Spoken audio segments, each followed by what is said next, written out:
je me dirais ce serait beaucoup plus important si tous, on prenait une pause, on se posait à réfléchir la personne qu'on veut être, parce qu'en réalité, les choses qu'on projette avoir, les projets qu'on veut atteindre, c'est une émotion que vous recherchez. Toutes les choses que vous voulez pour votre futur est liée à une émotion, l'émotion que vous allez vous sentir. Est-ce que je vais me sentir fière? Est-ce que je vais me sentir belle? Est-ce que je vais me sentir plus apaisée? Est-ce que je vais me sentir moins stressée? Est-ce que je vais me sentir plus confiante? Est-ce que je vais sentir que je vais avoir plus de pouvoir? On passe parfois à côté de ça, et pourtant c'est si important, non, nos émotions, parce que finalement, c'est plus que le moteur d'action, en réalité, c'est le moteur de votre vie, c'est ce qui fait l'expérience que vous avez au quotidien. Et ça, ce qui va la générer, c'est votre intention. Hey, bienvenue dans le podcast Être audacieuse. Je suis Tiffany, coach de vie pour les femmes indépendantes et entrepreneurs. Je partage avec vous les outils pour vivre pleinement votre vie, vos choix, tout en gérant votre esprit et en vivant vos émotions. Allez, on embarque! Bonjour à toutes et bienvenue dans cet épisode où je vais vous inviter à faire une pause. Je reviens de 4-5 jours de break que j'ai fait à la montagne, et pourtant je fais souvent des pauses. Mais cette pause-là, elle a été waouh! Est-ce que c'est la force de la montagne? Est-ce que c'est j'en sais rien, est-ce que c'est les aliments? Ou est-ce que c'est peut-être moi, tout simplement, qui ai décidé aussi de faire une pause, de baisser mes armes sur beaucoup de choses? Et en cette fin d'année ou début d'année, à quel moment vous écoutez cet épisode, ou même peut-être un autre moment de l'année, mais là, à l'heure où j'enregistre cet épisode, on est sur le point de changer d'année, et c'est un peu dans cette intention-là que je vous laisse ce message-là. Qu'est-ce qui se passe si vous accordez une pause, un break, pour vous observer, pour observer le reste, pour observer la vie, baisser un peu la tension, baisser les exigences, baisser le mouvement? Souvent les choses vont très vite dans nos quotidiens, les cadences effrénées, les responsabilités, on a la tête dans le guidon constamment, on fait, et parfois on oublie de lever la tête et d'observer. Et en cette nouvelle année où tout le monde parle de nouvelles résolutions, d'intentions, quels sont tes nouveaux projets, qu'est-ce que tu décides pour cette année, moi je dirais, avant de faire ça, fais une pause. C'est-à-dire que fais une pause et observe. Non, on parle aussi que la fin de l'année, c'est une belle période et notre corps, l'hiver est propice à ça selon le pays où vous écoutez. Je fais la petite parenthèse, je regarde par moments les statistiques et en fait je vois que je suis écoutée dans énormément de pays différents. Donc quand je parle des saisons, adaptez-le à votre circonstance. Donc là je suis en France, il y a 4 saisons et c'est l'hiver. En Argentine, le changement d'année se fait avec 45 degrés ou 40 degrés et la prédisposition corporelle est différente. Mais avant de vous attaquer, et je vais vous en parler d'ailleurs, et je veux vous parler des intentions, avant de vous attaquer à ça, posez-vous à observer votre vie, votre année, votre vie, qui vous êtes, vos réussites, vos coins d'ombre, ce que vous ne vous dites pas, toutes les choses que vous avez dites durant l'année. Vous savez, souvent quand on parle de nos projets, on se dit, on a une vision lointaine en fait de l'année prochaine. Non, l'année prochaine c'est loin, sauf que là, l'année prochaine, c'est demain.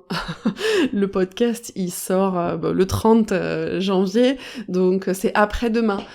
Et en règle générale, on a passé toute l'année à se dire les choses qu'on fera, ou ce projet je le remettrai l'année prochaine, ça je m'en occuperai l'année prochaine, j'aurai plus de temps, je serai plus capable, l'année prochaine je serai une autre personne, donc ça je le verrai. Et l'année prochaine, là aujourd'hui, c'est plus loin, et c'est plus avec cette sensation et cette vision que tout est possible. Parce que quand c'est loin, on a l'impression que tout est possible. Et c'est souvent à partir de là que parfois peut-être on construit ses résolutions. Donc on regarde les choses qu'on a faites, celles qu'on n'a pas faites, celles qu'on a laissées de côté, les choses qui vraiment on voudrait faire les changements dans cette année. Mais moi je vous dirais, avant de faire ça, posez-vous quelques jours.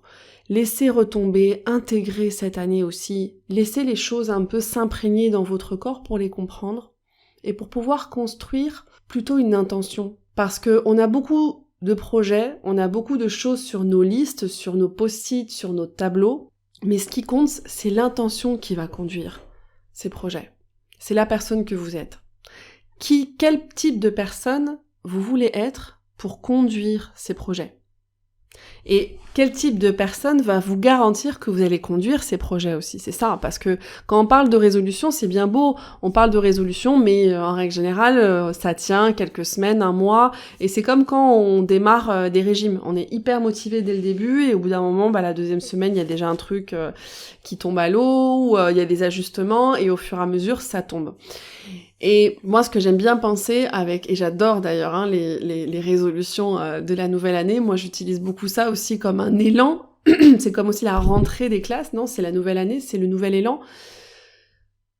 Mais je me dirais, ce serait beaucoup plus important si tous, on prenait une pause, on se posait à réfléchir la personne qu'on veut être, parce qu'en réalité, les choses qu'on projette avoir, les projets qu'on veut atteindre, c'est une émotion que vous recherchez. Toutes les choses que vous voulez pour votre futur est liée à une émotion. L'émotion que vous allez vous sentir. Est-ce que je vais me sentir fière? Est-ce que je vais me sentir belle? Est-ce que je vais me sentir plus apaisée? Est-ce que je vais me sentir moins stressée? Est-ce que je vais me sentir plus confiante? Est-ce que je vais avoir plus de pouvoir? On passe parfois à côté de ça. Et pourtant, c'est si important, non, nos émotions, parce que finalement, c'est plus que le moteur d'action, en réalité. C'est le moteur de votre vie, c'est ce qui fait l'expérience que vous avez au quotidien. Et ça, ce qui va la générer, c'est votre intention. C'est-à-dire que c'est votre esprit, c'est votre état d'esprit, c'est vos pensées. Quel type de personne je veux être pour pouvoir travailler sur mes objectifs? Et l'intention, alors oui, bien sûr, vous pouvez l'écrire sur un petit bout de papier, et la voir, mais ça va plus loin qu'une liste de résolutions. Ça va plus loin qu'un bout de papier que finalement on perd. Ou peut-être, moi j'utilise des espèces de cartes postales que j'ai en face de moi. Mais cette intention, elle se choisit avec authenticité, elle se choisit avec connexion à soi pour être vrai avec qui vous voulez être.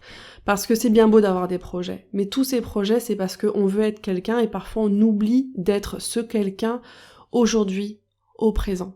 Et ça m'émotionne d'ailleurs un peu de vous dire ça, parce que je crois que ça a été la quête de ma vie pendant des années en fait, à chercher à être au lieu d'être.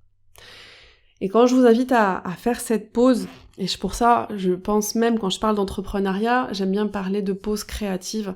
Non, je parle pour mes clientes de pause créative pour pouvoir gagner en vision, en perspective, prendre des décisions. Et je pense que d'ailleurs toutes les décisions devraient être prises dans un moment de calme et de pause. Comme je vous disais, on vit avec des rythmes effrénés, on n'a pas de temps de transition, d'intégration, de temps vide pour pouvoir digérer ce qu'on vit, pour pouvoir digérer le chemin qu'on a fait, les choses qui nous font mal aussi, pour qu'on puisse regarder un peu ces côtés obscurs, ces ombres, et pour pouvoir définir, ok, alors c'est bien beau tous mes projets que je veux avoir, mais quelle personne j'ai envie d'être? Et pour pouvoir être cette personne, aussi, quel type de relation ça va créer avec moi, quel type de conversation je peux avoir avec moi-même, comment je peux prendre soin de moi pour pouvoir atteindre ces objectifs, parce que il y a une réalité, et je pense que ça, il faut que tout le monde le comprenne à un moment. Si vous vous sentez bien, si vous avancez et vous marchez, vous continuez à avancer et vous vous sentez bien, vous n'allez pas vous arrêter.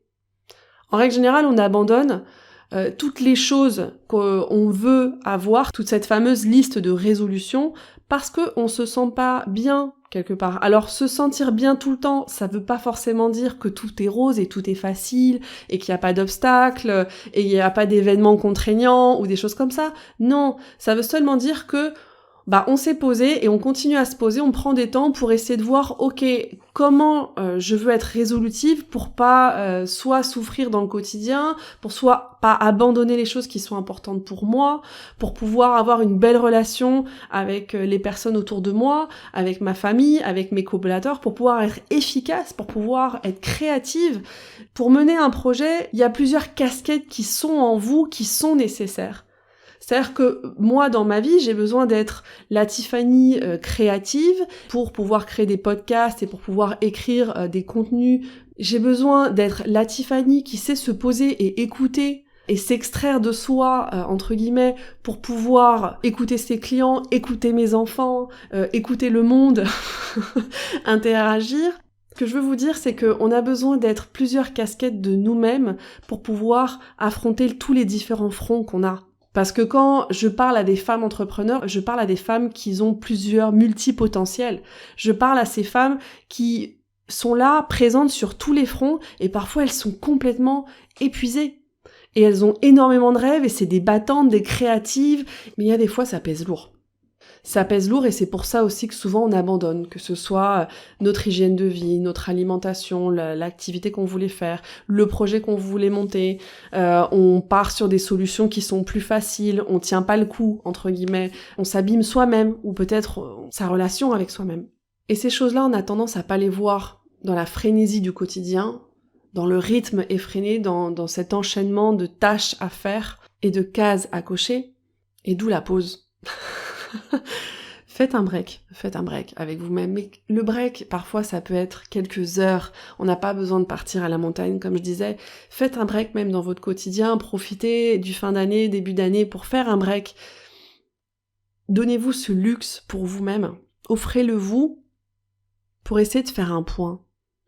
Pour essayer vraiment de baisser vos armes, d'observer où vous êtes, comment vous vous sentez. Est-ce que vous posez cette question-là? Hey, comment tu te sens? Tu te poses cette question-là. Donc faites cette pause et là décidez. Vous pouvez avoir votre liste de résolutions, choisissez la méthode qui vous paraisse la plus sympa à tester pour cette nouvelle année 2023. Non, moi je vous dirais, faites votre méthode et pensez à une intention. Pensez à l'intention qui va conduire la personne que vous voulez être. Souvenez-vous de la vision que vous aviez de vous-même l'année prochaine. C'est-à-dire là, l'année qui commence. Parce que l'année prochaine, à chaque fois on dit, comme je vous disais, c'est loin, ça nous paraît possible. Mais là, on est au mois de décembre ou de janvier, tout dépend, donc ça y est là, c'est démarre. Donc faites le point de toutes ces résolutions que vous aviez, peut-être faites le ménage, j'en sais rien. Mais regardez quel va être le moteur d'action pour que vous puissiez avancer vers tous ces objectifs que vous avez mis sur votre papier, tous les obstacles aussi qui vont s'accompagner. Et c'est cette intention qui va guider les petites choses qu'on peut faire au quotidien pour changer son rythme interne. Et c'est ce qui va faire que tu vas kiffer ta journée en gros. Et quand tu kiffes ta journée et que tu avances vers tes projets, c'est-à-dire que tu profites de l'expérience, tu profites de l'authenticité de l'expérience. Mais c'est ce qui va vraiment faire la différence. Parce que oui, le futur planifié, ça nous génère beaucoup de plaisir, mais ce qui va définir votre expérience de cette année qui commence, c'est votre moment présent. Et ce moment présent, c'est votre état d'esprit, vos pensées, vos émotions.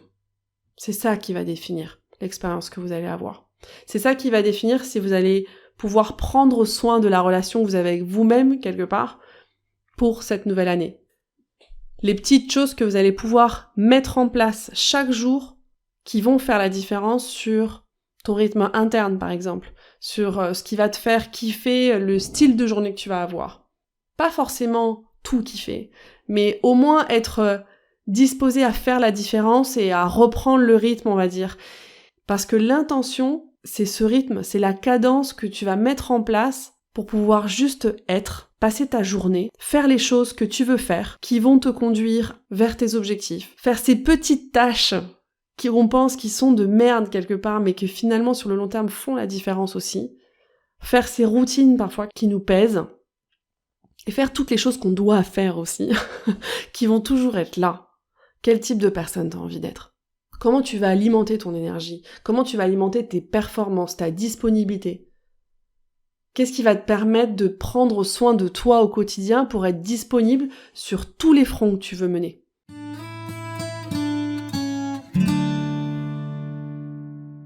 Moi, pour cette année, je m'offre un peu plus d'intuition, de me connecter plus à la non-explication quelque part, à seulement un ressenti d'aller vers une direction. Ça va être mon intention. L'année dernière, je m'étais vraiment posée aussi pareil à réfléchir qu'est-ce qui allait me faire la différence et je voulais intégrer plus de douceur dans mon quotidien. Je voulais intégrer plus de transition, plus de temps de pause parce que je suis taureau, je peux aller tête baissée et j'avance sans m'arrêter. Et donc là, la pause, c'est un peu faire la rencontre avec soi-même pour se poser la question de quoi j'ai besoin. Comment tu te sens, ma poule, là, aujourd'hui? Genre vraiment te prendre un peu par la main, entre guillemets, et je sais pas, va boire un café avec toi, quoi. Va boire un petit thé, fais une pause, observe-toi, Regarde qui tu es, regarde où tu es, regarde où est-ce que tu veux aller et de quelle façon tu veux aller. Et quand je parle de quelle façon, c'est pas le comment, toujours je vous dis de dire je vais faire telle action et je vais faire telle action, c'est pas tes actions, c'est le comment tu vas te sentir. Qu'est-ce qui va faire la différence cette année? Est-ce que tu as envie de te sentir plus reposé? Est-ce que tu as envie de te sentir plus aimé? Est-ce que tu as envie de te sentir plus connecté? Il n'y a que toi qui le sais. Il n'y a que toi. Et ça, cette réponse-là, tu la trouves qu'en faisant une pause. Donc voilà, donc pour finir cette année ou pour commencer cette année, je te souhaite de faire une très belle pause. Si tu veux me raconter après, qu'est-ce qui s'est passé dans ta pause? Quelles sont les réponses que tu as eues dans ta pause? Quelles sont les décisions que tu as prises dans ta pause? Je serais ravie de le savoir. Et d'ailleurs, je t'invite à toujours faire une pause quand tu as des décisions à prendre. Je te souhaite une nouvelle année pleine de magie. Mon podcast vous plaît? Abonnez-vous pour ne manquer aucun épisode. Partagez-le avec vos proches et soutenez-moi en laissant un avis 5 étoiles sur la plateforme que vous utilisez. 1000 merci. Et si vous voulez bénéficier d'un accompagnement, je vous invite à vous rendre sur mon site internet tiffanymaquet.com. Vous pourrez réserver une session gratuite de coaching avec moi, mais vous trouverez aussi l'information sur mon programme pour les femmes entrepreneurs qui veulent lever leurs barrières limitantes pour atteindre leur objectif. Alors à très bientôt!